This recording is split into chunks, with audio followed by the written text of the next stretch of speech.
Hey friends, it has been a minute since I have done a Dollar Tree video, and so that's what I'm going to be doing today. And I wanted to do something kind of fun, so I'm going to do homemade pasta, homemade meatballs, and homemade sauce from the Dollar Tree. Now, I get comments a lot telling me that the Dollar Tree is not the cheapest place or the best value place to shop, and I know that that is true most of the time for most people. That's not really the point of this video. I'm not making the claim that Dollar Tree is the cheapest and greatest place to get your groceries from. This is more about making delicious meals or homemade meals or just things you might not expect to be able to make from the limited ingredients that a store like the Dollar Tree has. And the reality is that, cheap or not, that is where a lot of people do have to get their groceries for whatever reason. All right, let me show you what I got. I got the Dollar Tree's beef patties, which I have used before to make breakfast burritos and meatloaf, and they're decent. Incorporating them into other dishes has been perfectly delicious. I got these Farmer John links, sausage links. I wanted to get the tube, the 7-ounce tube of sausage that they usually have, but I did not see it at the store that I went to. So I figured I'd get the links instead. I believe it should still be raw ground sausage, and it is skinless. There's no case as far as I know on these ones, so they should work out pretty similarly. I also got a nice big bag of mixed peppers and onions, container of breadcrumbs, eggs, 2 cans of diced tomatoes. So they actually have like several different kinds of pasta sauces, like pre-made sauces, but I wanted to make my own. They do not have a lot of variation in tomatoes, so diced tomatoes is what we're gonna do. I got this small container of grated Parmesan cheese. I know it's not the fresh stuff, but it'll do. I grabbed these 2 containers of seasonings. I didn't necessarily buy these intending to like have them be the only seasonings I was gonna use. Usually when I do these videos, I use basic seasonings that I have, like salt, pepper, garlic, that kind of thing. It remains yet to be determined whether I'm going to use any of those extra seasonings, but I think I am going to rely on these 2 as much as possible. I actually have a container of this already open, so I'm going to use the open one. And then I think this is going to be really delicious too. These Kingsford seasonings are by the brand Badia, who is one of my preferred seasoning brands, so I'm sure, and like I love all of these seasoning mixes, so I'm sure that the garlic and herb one will be delicious as well. The Cajun style one I already know is absolutely delicious. And then I have flour, and you may be noticing that the flour is already open. I didn't buy a new bag of flour because I've done so many Dollar Tree videos that involve flour, and when I looked in my cabinet, I realized it was getting a little bit ridiculous, so I'm going to use up what I already have. The very first thing I'm going to do is get my pasta dough together. Now, a lot of y'all have seen me make pasta by putting a pile of flour on my counter, making a well, and adding the eggs to that. I'm just doing it in a bowl today, just to do something different. I like the well method because it's fun, but you can do it in a bowl too, easy peasy. I'm gonna do 2 cups of flour tonight. For this batch of dough, I'm gonna use 2 eggs. I've noticed recipes can really vary for pasta on the egg to flour ratio. I haven't personally made a batch of pasta that I didn't like the dough, so I'm not stressed. Pasta making is very easy. Don't stress about it. Technically, you don't even need egg to make pasta. You can make delicious pasta with just flour and water. Speaking of water, we're gonna need to add some water.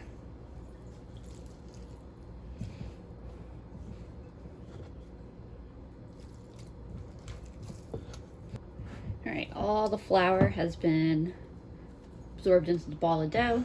I'm gonna move to my counter now for a few minutes of kneading. You really only need to knead your pasta dough for just a few minutes, usually less than 5. I did a 1/2 cup of water, by the way, about a 1/2 cup. It's hard to give super exact measurements because there are always going to be variables when you're using measuring cups and not weighing your ingredients. There's variation in the size of eggs. You're not necessarily gonna end up with 2 equal measuring cups of flour. Even things like the humidity can make a difference. And let me tell you, it is humid today in North Carolina. We got lucky though. It was supposed to hit 101 today, but it stayed overcast all day. We had some little bit of rain here and there, so the temperature I don't think got higher than like maybe 94. Was not bad at all. Well, that's kind of bad when I'm at the point where I'm saying 94 is not bad. All right, I am happy with where my ball of dough is. I didn't have to add any additional water or flour. It's a nice, soft, pliable, smooth ball now. It's a little bit tacky, but it's not sticky. You see there's no dough being left on my counter. And I'm going to let this ball of dough rest. I'm going to put a towel over it, and I will get back to that later after I work on a couple of the other dishes. Here are all the ingredients that I'm going to use to make my meatballs. I did take the beef patties and the sausage out of the freezer this morning and put them in the fridge, so that way they would be thawed and easier to work into something that I can form into meatballs. First thing I'm going to do is cut up some of these onions and peppers. Despite the very equal representation of all 3 different colors of peppers as well as the onion that is on the product packaging, it's always fun to see what that actually looks like inside the bag. Will we get all green peppers and onions? Will it be mostly onions? Let's find out. I actually am happy with lots of onions because I need some onions. I'm dicing some of these onions up for the meatloaf recipe, and then some of them will also go in my sauce. I'm gonna have to move quick. They're cold. I think that's probably plenty for the onions. There's between maybe a quarter, third of a cup of onion in there. And then I'm gonna do a little bit less of the peppers, but I do wanna add some of those in, particularly these red ones. There's my peppers added to the party too. I think these onions and peppers are going to give a lot of moisture and flavor to the meatballs, or at least that's what I'm hoping. Now it's time to crack open these packages of meat.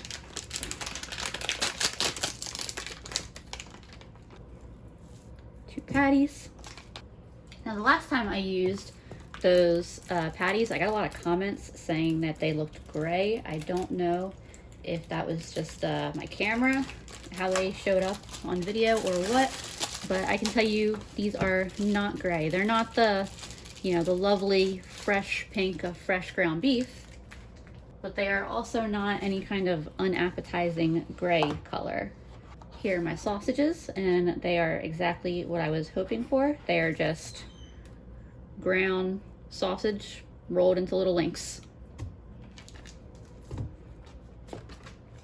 I'm going to add 2 eggs.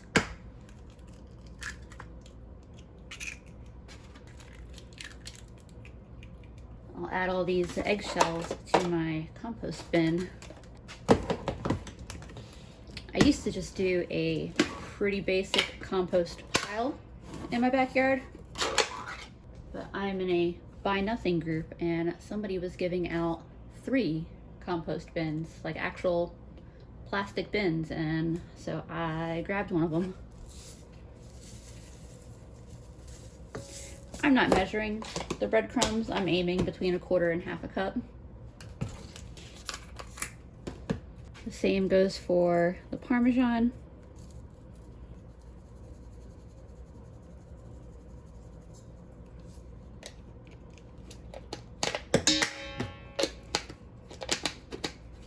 Struggling. Now my only complaint about these seasoning mixes is that in the ingredients, it just says spices. It doesn't list out what spices are in here. It is definitely a robust blend though. I just gave it a sniff and it is not subtle. Those aromas really come at you. All right, and because I'm the best way to do things is just to get your hands in there and do it kind of person. Well, that's what I'm gonna do. Ooh, these were a lot of really cold ingredients. For the record, I changed my mind. If your ingredients are this cold, use a hand mixer or something. I felt like the dough was just a little bit wetter than I wanted it. So I'm adding some additional breadcrumbs and I'm adding some additional seasoning because why not? It just feels like it could use a little more. I'll get this mixed and then my hand is immediately going into some nice blissful warm water. That did the trick. That's a consistency that I am much happier with. I'm gonna set my oven going to 400 degrees now. I think that's probably the right size.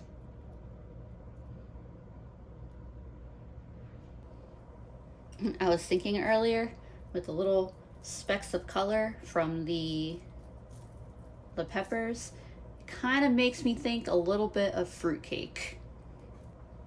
I don't think that's what you're typically supposed to think of when you think of meatballs or when you see meatballs, but that's how it is.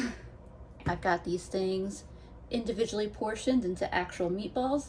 These are going in the oven for 10 minutes. I'll flip them over and put them in probably another 7 to 10 minutes depending on how done they are. I think a cookie scoop would have been a nice little shortcut to getting even sized balls. I think I did okay with what I had. I've got probably around half cup, maybe a little more than half a cup of the frozen onions and peppers diced up. So there were two ingredients that I totally forgot to show you in the beginning of the video that I'm going to use for my sauce. They're both ingredients from the Dollar Tree that I already had from previous videos, and that is the jarred minced garlic as well as the soybean and olive oil blend. Don't be fooled, it is mostly soybean oil. I'm going to start by getting these veggies sauteed up a bit. Here are my meatballs so far after 10 minutes in the oven.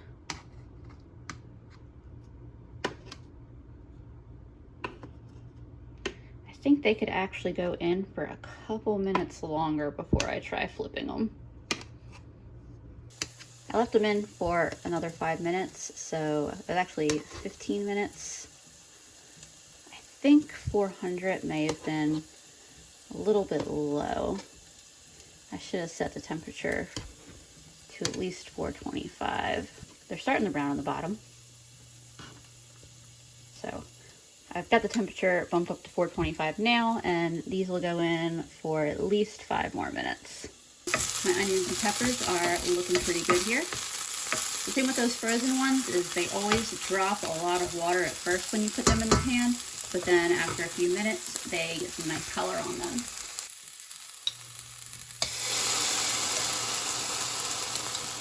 A little bit of garlic action in there.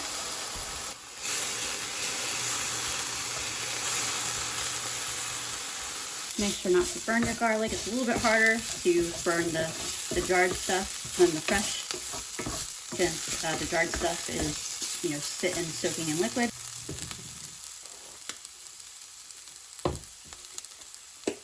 Add some of the seasoning in.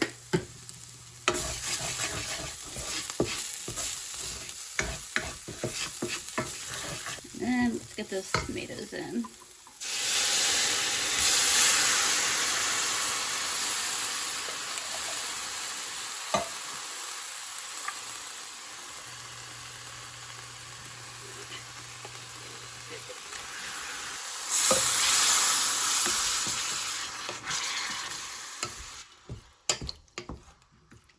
I'm going to lower the heat on this and let it simmer for a few minutes while I start getting to work on that pasta.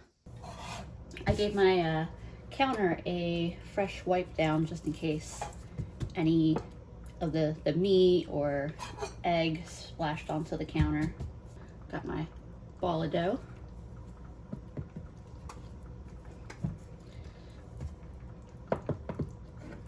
I'm gonna see how much a quarter rolls out to.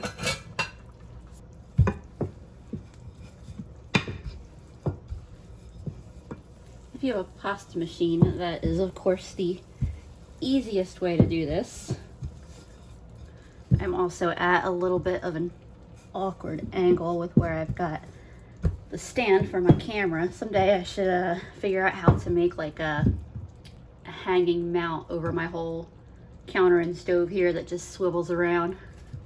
My friends come over and be like, Lisa, what is going on in your kitchen? I know I could use a pizza cutter for this, but I found out that my pizza cutter is a little too good at cutting, and I felt like I was getting marks that I didn't want in my counter.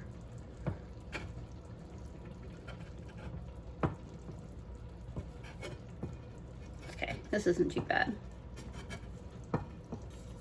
See how big of noodles these make, and then I'll decide whether I want to make my squares a little bigger.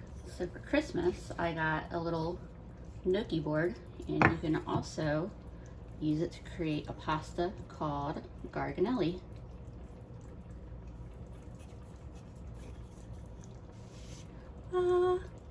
It's so cute. This is kind of how this whole process is gonna go. I'm just gonna keep cutting out squares, rolling them up, rolling them in the pasta real quick. It'll go a lot faster here when I get my camera and stand out of the way for the rest of them. So I'm gonna do that, and I will be back with y'all shortly. And by the way, I tasted one of these meatballs and they were delicious. I don't really feel like getting my immersion blender out, and kind of like a chunkier sauce, so I'm just gonna give the tomatoes a nice little mashing here, and I think that will be just fine for me. I just took a taste of my sauce. Yeah, I'm happy with it being kind of on the chunkier side like this, a little more rustic of pasta. I did add more of each of my jarred spices, and I'm really happy with the flavor, the seasoning that way. The only thing I'm gonna add that wasn't from the Dollar Tree is I have some sugar, and it's just a pinch of sugar. It's not much at all. Now I know that using sugar in tomato sauces can be a contentious topic. What you have to remember is that these were really cheap cans of tomatoes, and there is a lot of acidity in them. Adding sugar to the sauce doesn't make the sauce particularly sweet. It just cuts through all that acid and makes it a little more balanced. I didn't quite put all of my meatballs in here, but I put probably a little over half of them. I'm putting the heat pretty much as low as it'll go, and I'll just let that simmer while I finish up the pasta, and then it will be ready to eat. All right, I figured out a way to angle this so where my camera and stand wouldn't be in the way, but I could show you how much faster this is once you get the hang of it. So I love this little gnocchi board. I think it's like 10 bucks or something. You could use a fork and a chopstick. I think that's what I did when I did it last time. I did that in my Dollar Tree Christmas dinner video. I made some garganelli and cheese. And then of course, you know, you don't have to make fancy pastas. You could just roll out your dough and cut it into, you know, regular spaghetti or fettuccine shapes. You can see it, you know, we're rocking and rolling now. I got a pot of water boiling, and I'll be done shaping this pasta into noodles in just a few more minutes. I'm at the point now where all I have left to roll out are my scraps, but I'm gonna start cooking some of this pasta because I'm running out of room to put it. Just reminder that fresh pasta doesn't take long to cook, just 2 or 3 minutes. Drop it in boiling water. When it floats, it's pretty much done.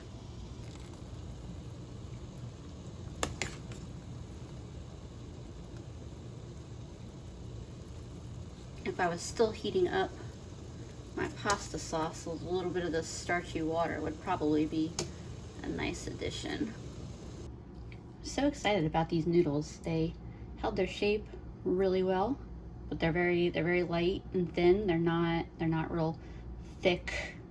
Like, they're not going to be like gummy or anything like that. I've already been snacking on a couple.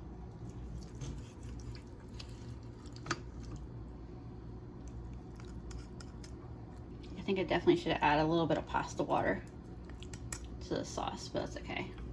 Andrew came out and had a meatball and he really liked them, so that's good. I have myself my bowl of pasta here. I think the meatballs might be the star of the dish. The pasta is very good. I mean, homemade pasta is always absolutely delicious and worth making. The sauce is good. And that's really all you can say about it. It's good. It's not great. It's not, you know, amazing. I wouldn't go out of my way to make that pasta sauce again. I would want to use a little bit different ingredients. But the meatballs are definitely the star of the show. I hope y'all enjoyed coming with me on my little pasta and meatball dinner adventure here. I hope this gave you some ideas on maybe how to use ingredients together that you weren't necessarily thinking about. Maybe it inspired you to try out making your own pasta for the first time. Even if you just enjoyed watching along, I appreciate y'all, and I will see you next time.